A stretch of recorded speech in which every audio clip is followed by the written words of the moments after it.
السلام علیکم۔ پاکستان کے دستور کا آرٹیکل 94 کہتا ہے کہ نمبر 1، قومی اسمبلی کے 20% ارکان یعنی 69 اراکین وزیر اعظم کے خلاف عدم اعتماد کی قرارداد لا سکتے ہیں۔ نمبر 2، قرارداد پیش ہونے کے 3 دن بعد یا 7 دن کے اندر اندر اس پر ووٹنگ ہوگی۔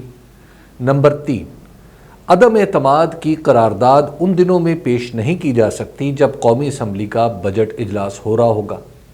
اور نمبر 4، قومی اسمبلی کے اراکین کی اکثریت یعنی 172 اراکین اگر اس قرارداد کے حق میں ووٹ ڈال دیتے ہیں تو وزیر اعظم اپنے عہدے سے فارغ ہو جائے گا۔ گویا دستور کے مطابق اپوزیشن کے راستے میں کوئی رکاوٹ نہیں کہ وہ 69 اراکین اسمبلی کے ساتھ عمران خان کے خلاف تحریک عدم اعتماد تو پیش کر سکتی ہے، لیکن اس کی منظوری کے لیے کم از کم اسے 172 ارکان کی حمایت حاصل کرنا ہوگی۔ اب سے کچھ عرصہ پہلے جب عمران خان کو اعتماد کا ووٹ لینے کی ضرورت پیش آئی تھی تو اس وقت انہیں 178 اراکین کی حمایت حاصل تھی۔ ان اراکین میں مسلم لیگ ق، MQM، GDA اور بلوچستان عوامی پارٹی کے لوگ بھی شامل تھے، جن کی مدد سے تحریک انصاف نے اپنی حکومت 2018 میں تشکیل دی تھی۔ سیدھے سے حساب کے مطابق اگر عمران خان کے اتحادی اپنی 22 نشستوں کے ساتھ الگ ہو کر پیپلز پارٹی اور مسلم لیگ نون کے ساتھ مل جاتے ہیں تو عمران خان کی حکومت تحریک عدم اعتماد پیش کیے بغیر ہی ختم ہو جائے گی۔ اگر یہ اتحادی ان کے ساتھ ہی رہتے ہیں تو پھر تحریک عدم اعتماد پیش ہو بھی جائے تو چند دن کے شور شرابے کے سوا کچھ نہیں ہوگا۔ پیپلز پارٹی اور مسلم لیگ نون بڑے اعتماد سے کہتی ہیں کہ ان کے پاس کم از کم 22 ارکان ایسے ہیں جو منتخب تو تحریک انصاف کے ٹکٹ پر ہوئے ہیں لیکن درون خانہ یہ لوٹا بن کر اپوزیشن سے آن ملے ہیں۔ تاثر یہ دیا جا رہا ہے کہ وقت آنے پر یہ لوگ عمران خان کے خلاف کھڑے ہوں گے۔ ایسا ہو بھی جائے تو پاکستانی سیاست میں یہ کوئی نئی بات نہیں ہوگی، البتہ یہ مشکل ہے کہ لوٹا بن جانے والے ارکان عمران خان کے خلاف عدم اعتماد میں اپوزیشن کا ساتھ دے سکتے ہیں یا نہیں، کیونکہ یہ خفیہ ووٹنگ تو نہیں ہوگی بلکہ کھڑے ہو کر بتانا ہوگا کہ فلاں بن فلاں عمران خان کے خلاف ہے۔ ایسے لوگوں کو اخلاقیات کا تو خیر کیا پاس ہوگا، لیکن اس صورت میں دستور کا آرٹیکل 63A حرکت میں آ جائے گا۔ اس آرٹیکل کی شق B میں صاف لکھ رکھا ہے کہ اگر کسی جماعت کا رکن قومی اسمبلی میں بجٹ کی منظوری، آئینی ترمیم کی منظوری اور وزیر اعظم یا وزیر اعلیٰ پر اعتماد یا عدم اعتماد کے وقت اپنا ووٹ پارٹی کی مرضی کے خلاف استعمال کرتا ہے یا غیر حاضر ہوتا ہے تو وہ نااہل ہو جائے گا۔ دستور کی یہ شق 18ویں ترمیم کے ذریعے واضح کرنے کی کوشش کی گئی تھی، لیکن اس میں وہ ابہام باقی ہے جس کا فائدہ عمران خان کو پہنچے گا۔ وہ اس طرح کہ فرض کر لیں آج ان کے خلاف عدم اعتماد کی تحریک پیش ہوتی ہے تو اسپیکر قومی اسمبلی اسد قیصر آئندہ 3 سے 7 روز کے اندر اندر اس پر ایوان کی رائے لیں گے۔ تحریک انصاف کے ٹکٹ پر منتخب ہونے والا کوئی MNA اگر اس موقع پر وزیر اعظم کے خلاف ووٹ دیتا ہے تو اسپیکر اس شق کے مطابق اس کا ووٹ مسترد کر سکتا ہے، کیونکہ یہ ووٹ پارٹی کی مرضی کے خلاف استعمال ہو رہا ہوگا۔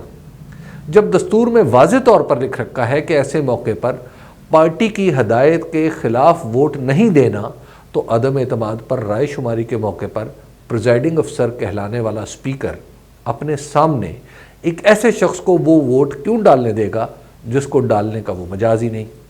گویا 22 لوگ ہوں یا 20، وہ چاہیں بھی تو تحریک انصاف سے ٹوٹ کر اپوزیشن کی کوئی مدد نہیں کر سکتے۔ تحریک عدم اعتماد کی صورت میں چونکہ مطلوبہ اراکین کی تعداد پوری کرنا اپوزیشن کے ذمہ ہوگا تو تحریک انصاف سے ٹوٹے ہوئے لوگ بھی نظر بظاہر اپوزیشن کی کوئی مدد نہیں کر پائیں گے۔ اس کے لیے اپوزیشن کو پہلے تحریک انصاف کے اسپیکر کو ہٹا کر اپنا بندہ لانا ہوگا جو لوٹا ووٹ بھی قبول کر لے۔ قومی اسمبلی میں تحریک انصاف کی مجموعی قوت 156 نشستوں تک محدود ہے۔ حکومت میں رہنے کے لیے اسے اپنے اتحادیوں کی ضرورت ہے۔ اتحادی اگر اسے چھوڑنا چاہیں تو دستوری طور پر ان کے پاس یہ اختیار موجود ہے۔ اگر یہ سب لوگ کسی دوسرے اتحاد میں شامل ہو جائیں تو عمران خان کی وزارت عظمیٰ ماضی کا قصہ بن جائے گی۔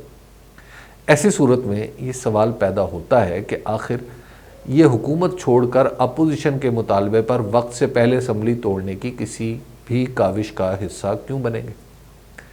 اس حکومتی اتحاد کی خاص بات یہ بھی ہے کہ ایک خاص وقت اور خاص حالات میں اس کی تشکیل ہوئی تھی۔ اس کو آپس میں جوڑنے میں جہاں مسلم لیگ نون اور پیپلز پارٹی کی مخالفت نے کردار ادا کیا، وہیں اسے قائم رکھنے میں ہیئت مقتدرہ کا بھی حصہ ہے۔ یہ تو ممکن ہے کہ اتحادیوں کی باہمی رقابت بڑھ جائے یا مشترکہ مخالفین سے اختلاف کم ہو جائے، لیکن مقتدرہ کے خیالات میں بظاہر کوئی تبدیلی ابھی تک نظر نہیں آ رہی۔ اس لیے اپوزیشن کی وزیر اعظم کے خلاف عدم اعتماد کی کوشش ایک اچھا سیاسی حملہ تو قرار دی جا سکتی ہے، لیکن اس کی کامیابی کے امکانات نہ ہونے کے برابر ہیں۔ اتحادیوں کے ٹوٹنے سے بھی زیادہ اپوزیشن کی طرف سے عدم اعتماد کے لیے اہم ترین چیز مسلم لیگ قاف اور پیپلز پارٹی میں مکمل اتفاق و اتحاد ہے۔ یہ اتحاد قائم رکھنے میں کچھ عملی مسائل درپیش ہیں۔ اس کی وجہ یہ ہے کہ مسلم لیگ نون کے خیال میں اسی سال کے موسم خزاں میں وزیر اعظم نے کچھ ایسی تقرریاں کرنی ہیں جن پر کسی مخصوص شخص کا تقرر اس کے لیے یعنی مسلم لیگ نون کے لیے پریشانی کا باعث ہو سکتا ہے۔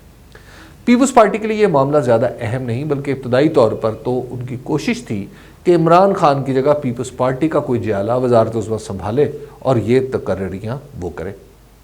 مسلم لیگ نون کے برعکس پیپلز پارٹی افراد میں زیادہ نہیں الجھتی اور ماضی کی بجائے مستقبل کو دیکھ کر چلنے کی کوشش کرتی ہے۔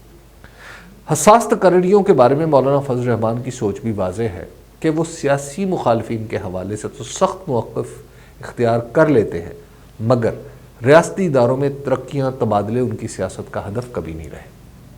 انہوں نے کچھ عرصہ پہلے نواز شریف کو یہ مشورہ بھی دیا تھا کہ خود کو اداروں کی عمومی اصلاح تک ہی محدود رکھیں، زیادہ تفصیلات میں جانے سے گریز کریں۔ مسلم لیگ نون کے قائد نواز شریف اس خاص معاملے میں کسی کی سننے کے لیے تیار نہیں، اس لیے یہ بے لچک رویہ کسی نہ کسی درجے میں اپوزیشن کی دیگر جماعتوں کو بھی پریشان کیے ہوئے ہے۔ یہ پریشانی کسی موقع پر اختلاف یا علیحدگی میں بدل جائے، اس بارے میں کوئی کچھ نہیں کہہ سکتا۔ خیر، ایک زمانے میں میرا حسن ظن یہ تھا کہ سیاستدان پاکستان کے معاملات کو کسی بھی دوسرے شخص سے بہتر سمجھتے ہیں۔ تجربے نے بتایا کہ ہمارے سیاستدان صرف اپنے معاملات کو بہتر سمجھتے ہیں۔ ملک، قوم یا ترقی ان کے ایجنڈے پر اپنے مفاد کے بعد آتے ہیں۔ میری درخواست ہے کہ میرے اس خیال کو جمہوریت کے خلاف نہ سمجھا جائے۔ اس کی وجہ یہ ہے کہ اپنی انا کی دلدل میں کمر تک پھنسے لوگوں کو جمہوریت ہی کسی حد تک راہ راست پر رکھتی ہے۔ اس لیے تحریک عدم اعتماد کے بارے میں ہمیں یہ علم ہونا چاہیے کہ یہ کامیاب ہو یا ناکام، اپنے مفادات کی حفاظت کے سوا کچھ نہیں۔ یہ پرواہ کسی کو نہیں کہ اس سے پیدا ہونے والا عدم استحکام ملک کے لیے کتنا نقصان دہ ہوگا۔ دنیا خبر کی دنیا